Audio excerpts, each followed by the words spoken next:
مش ضد ان واحده تسمح ان جوزها يكون في حياه واحده تانية ما دام انت قابله وراضيه. في ناس بتعمل كده. تقدري تقولي مثلا اني انا واحده فقيره غلبانه معايا عيلين مش عارفه اصرف عليهم، جالي واحد ما شاء الله راكن البي ام بره ومعاه مش عارف ايفون 17 بلس وجميل ومهذب، وقال لي انا متجوز وعايز واحده تانية بقى حلوه كده تدلعني. فانا قررت ان النفط مقابل غذاء. لو انت عارفه انك عشيقه وهتكملي عشيقه هتنجحي. لو انت عشيقه وفاكره لما هيتجوزك هتتحولي لزوجه، يبقى انت بتحكمي على العلاقه دي بالفشل.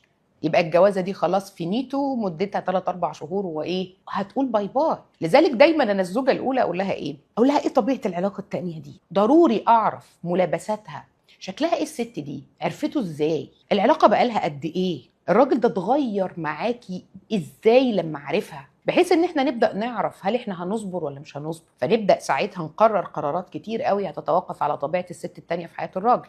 ولذلك التعدد موجود وعدم التعدد موجود.